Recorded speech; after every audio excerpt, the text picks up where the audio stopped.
This is Fitzy and Whipper with Kate Ritchie. Nova. Platonic, brand new series which is out on Apple TV right now. A couple of BFFs that have reunited and got back together, starring Rose Byrne and Seth Rogen, and they join us now. Welcome to the show, guys. Thank you for having us. There's an old saying that Rose would be familiar with, Seth. It's called too long between drinks. And my God, it's good to see you. Too long between drinks. Yeah, it's a terrible saying, Seth, but we love seeing the two of you on our screen. No, you know what we were laughing at? It's Seth Rogen once again being a bad influence in another series. You're typecast at the moment, Seth, aren't you? You're just a bad influence wherever you go. I probably haven't. I would assume I'd say in real life I'm a neutral influence, if nothing else. I try not to rock the boat too much. Actually, Whipper and I were talking about this, and we said how crucial it is in this stage of your life. Especially, we've both got kids. We've both got, Whipper's got 3 kids. I've got 2 kids. But, Rose, every now and then it's good just to have a blowout, get out there and see the old friends, go away. And I know that you're a Balmain girl. I live in Balmain myself. Do you... Famous for the blowout. Every now and then, do you get the chance to go and see a couple of the Hunters Hill High School girls and have a blowout every now and then, Rose? Oh, my God. The references. Deep cuts. local references here. Deep cuts. You know what? I went to a wedding about a year ago, and I had a night out. I was dancing. It was fun. It was one of the first kind of post-COVID nights out I'd had, and it is important to do that. It is absolutely important to do it. Moderation, everything in moderation, including moderation. Moderation right? and moderation. Right? Yeah. It's always said that, and we're still saying that. I'll probably stay away from the ketamine as well. I know that this was directed by Nick Stoller. Seth, can I ask you, when it's directed by someone else, there's got to be a fair bit of ad-libbing. Do you contribute quite a bit with all this kind of stuff? Yeah, a lot. We definitely, especially for something like this, stylistically, are geared towards a naturalistic comedy style. So yeah, I improvise a lot. It was fun. I think with Rose especially, we improvise very well together. That's a part of the draw. We scream at each other. I think we're always trying to get to a place where we're screaming at each other. That to me is a comedic sweet spot. Is whenever you and someone else are just I'm always trying to get to 2 people in a hushed voice screaming at one another. That to me is that's the bread and it's if you're a wrestler, you're trying to jump off the high rope. If you're me, you're trying to get into a small room with someone and have a very hushed but intense conversation. That's the way you look at this film. And Rose, I mean, you're a favourite in our house because for the age of my kids, Peter Rabbit is all over the TV. And don't get me wrong, it's a lovely film. But when you look at working on a film like this compared to Peter Rabbit, it must have been so much fun. It was so fun, and we had done the Neighbours movies 10 years ago. It was a while, and it was also different because we were playing a married couple on that. So you were in a happily married couple, so that you were affectionate and loving, and you're very supportive. Whereas this, we're best friends who can be incredibly antagonistic and unkind to one another. So there were more screaming matches, and it was different. And we was a few weeks in, we were like, oh, this is a little bit different. We're not as nice to one another, and much meaner to you all. Much meaner. Yeah. Are we seeing more of Seth Rogen's fashion sense in this series, Seth? Or it's very Seth Rogen. This is I dress in real life. I dress like I'm a substitute teaching in your philosophy class. I'm not that flashy in real life. So when you're wearing the Crocs and that during the show, was it difficult for you, Seth, when you rocked up to wardrobe? I'm so sorry. We are out of time for today. Oh no, I'm sorry. Thank you both so much. That is our time. No, I love the clothes. I wish I had the guts to wear them in real life. Rose, we love you guys. I know it's a short chat, but we love seeing your faces and we love the show. So thanks for joining us. Thanks, guys. Thank you. No one cuts us off. Now they do. As quick as that, they're on to another interview, Tom. I'm so sorry. We're out of time for today, guys. We should do that with some of Tom's conversations. Oh, how dare you? Generally in the meetings, in the office after the show. Sorry, Tom, I'm out of time. That's the voice I need when my mum rings, halfway through a phone call. I'm so sorry, we're out of time. Yeah. Last question, guys. I'm so sorry. I would love to do that with Whipper. gonna use Just that at even home. have a sign. Sorry, mate, I'm out of time. Fitzy and Whipper with Kate Ritchie. On Nova. What are the chances? What are the chances of this happening for Mary? She was cleaning the toilet one day and unfortunately her diamond ring fell off her finger, went down into the bowl round the S-bend. See you later. Diamond ring, one main diamond and 16 little diamonds around it. She's been married for 46 years. That's how old this beautiful ring was. So it's gone? well. I would say it's gone forever, is it? If I wasn't serving up this story under the title of What are the chances? Oh, no way she found it again. What do you mean? Thanks so much for the opportunity to share. What happened was she wrote it off and said it's impossible. We're never going to find this ring. It's That was gone it. forever. That's what she's thinking. What's her name again? Sorry. Her name's Mary. Okay, Mary. 13 years later, her husband goes to see his brother working at a water treatment plant. And his brother's sleeping with his wife. He looks down in the water treatment area, and there, bogged in the mud on the side of a catchment area, is her ring from 13 years ago. Wow. So, What are the chances? yes, you may have jumped the gun and thought it's going to come back to her. The chances that her brother worked at the water treatment plant, Tick. the fact that her husband turned up on that day just to say good day to his brother, right, and managed to see the ring embedded into that bog on the side of the... Did you make this up? Let's move on to Lisa. Hi. What are the chances? I listed a house and I said to the vendor after I listed it, I've got a buyer. And when I brought the buyer around, he bought the house and it finally worked out that the buyer had bought the vendor's previous house in Carlingford. So they're following each other. Without any idea. Without any idea. What are the chances? The odds are very high on that. The odds are very high. The odds are very high. Different segment. Very different segment. What are the odds? It's impossible to know what the odds would be. You could crunch the numbers if you wanted. What are the odds? Yeah. We're not doing that. What a coincidence. Liz, what are the chances? Hi. So about 30 years ago, my auntie was in Sydney visiting us from the country, and she found a handbag that she liked. And when she opened it, there was $7,200 inside. So she purchased the bag, keeping it on her shoulder close to her. And 4 weeks later, she died, and that was the exact money for her funeral. She was 24 years old, so she wouldn't have had any money in savings for a funeral. So that paid for it. That's weird. That is one of the best we've ever had. So, but that's almost like someone foreseeing her death. Yes, it is. How did she die, Liz? She died of septicemia. She had an ingrown toenail, and God. the doctors didn't look at her foot, and they thinned her blood, thinking she had a blood clot in her leg, which sent the poison through her whole body. You've won. You've won the Oh, prize. hang You're on a not minute. even going to listen Hang on a to minute. the others. What about Jamie and Yeah, Lachlan? we'll listen to the others, but they're hopeless because Liz is the winner. Let's go to Jamie. Jamie, what are the chances, buddy? Hey guys, when I was 16, my dad took me to buy my first car. We went on a Saturday and we went back to buy it on a Sunday, and we're told that another young kid had bought it. Yeah. And it turns out that I married that guy. Oh, wow. Jamie, that's good. The guy that got the buy. Well done, mate. Yeah, we only found out. We only figured it out about 5 years ago when he was showing me photos of his old car. Like, that was the car that I wanted. Jamie's a female, not a 13-year-old that's- boy. Lachlan, what are the chances? What are the chances of me winning? Oh, you need more than that. That's so sad. Joking. No, I'll give you my story. All right, all right. I bought a brand new GoPro. I wanted to get out on the jet ski and have a bit of a play around, so I connected it with those attachments and all that kind of stuff. Anyway, halfway through, it fell off, and I was pretty shitty. Anyway, I went and bought a new one. 2 weeks later, it rocked up at my front door. What are the chances? How? Right? How? What happened? Yeah. Well, I forgot that one day I was down the surf club. I put the camera on my dashboard and mounted myself driving home.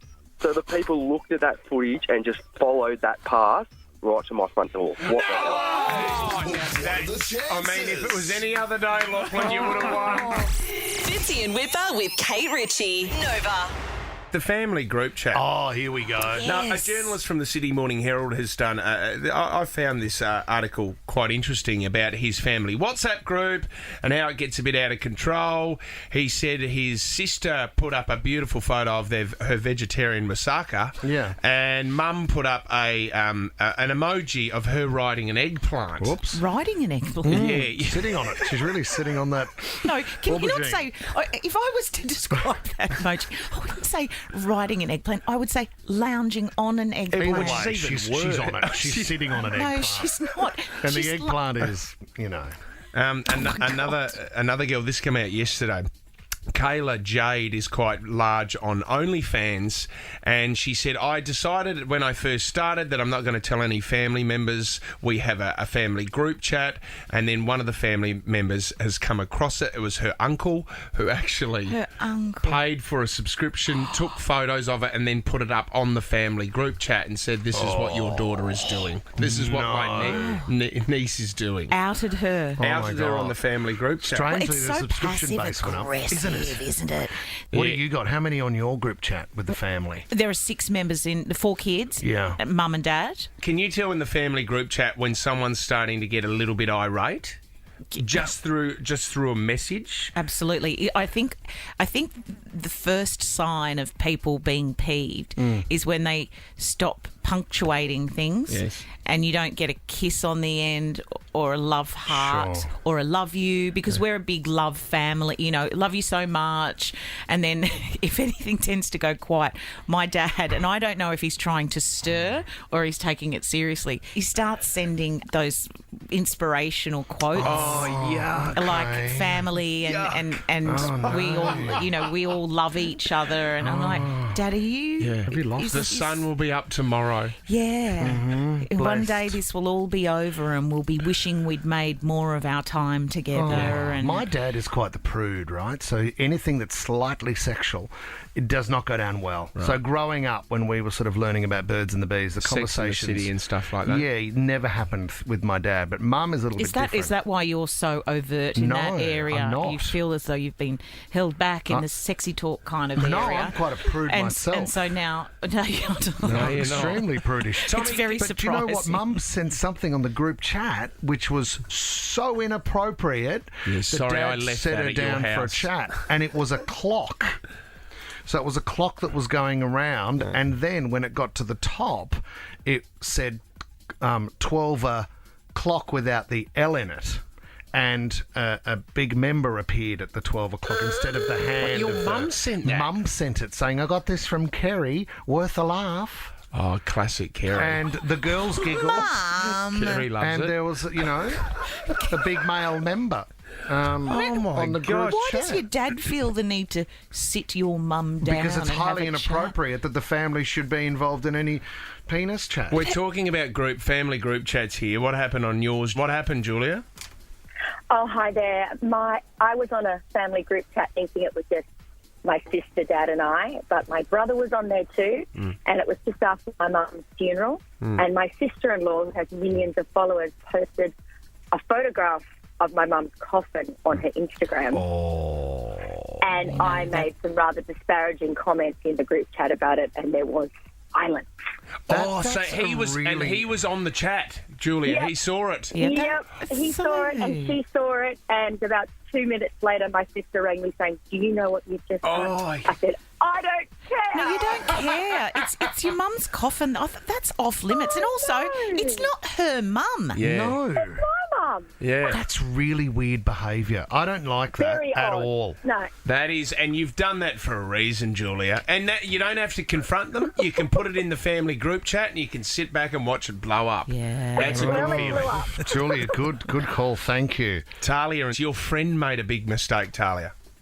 Yeah, guys, happy Wednesday. You too, Talia. This happened a couple of years ago before you could unsend messages on Facebook. And one of my friends, she was out one night, bit drunk, got home, and she was messaging this guy, started sending, raunchy pictures, bit of nudes, and she accidentally sent it into her family group chat. How graphic was it, Talia? Well, she didn't go into details, but pretty much she had to just leave her family group chat, and I don't think she's ever gone back in. Oh my God.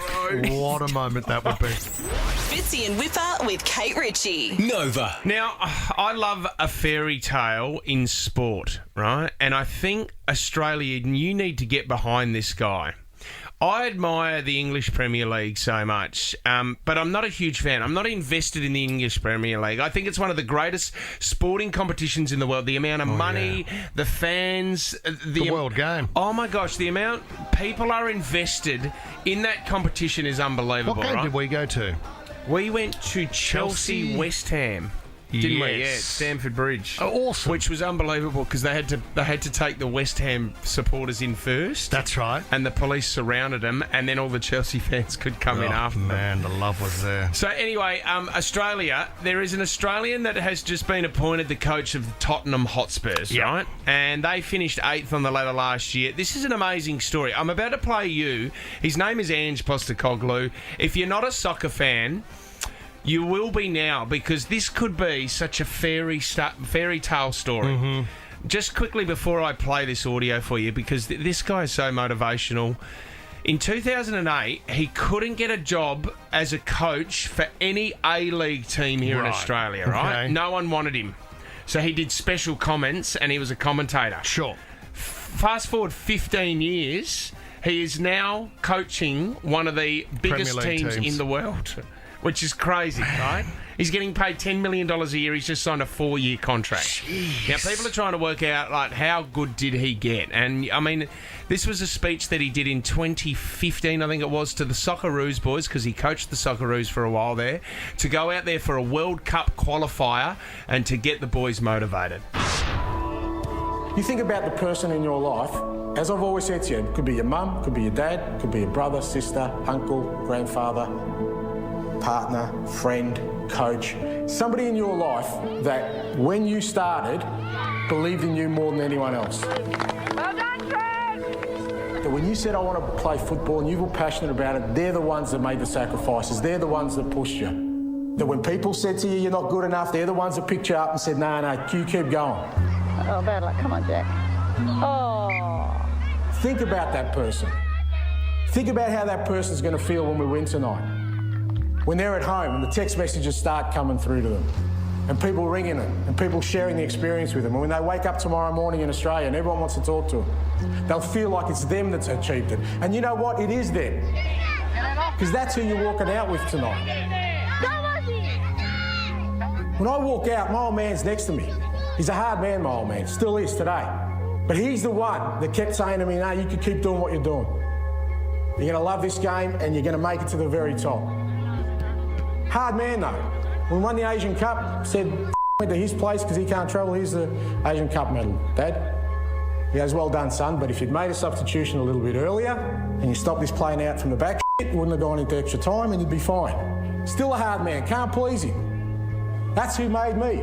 He walks out with me tonight. So you reckon if my old man was out there, he'd be afraid of Germans, Argentinians, Brazilians? That's not what he's instilled into me when I was young. That's not the people who made that sacrifice for you in your life. That's not how they raised you. So let them walk out with you tonight. That when the opposition are looking across at you, they're not just looking at you, they're looking at what made you. They're looking at the people who made you. You wouldn't be sitting here today unless there was a person in your life who just gave you the most enormous love and belief that, you know what, I don't give a what happens to me, what people say about me, what challenges I have, I'm going to make it.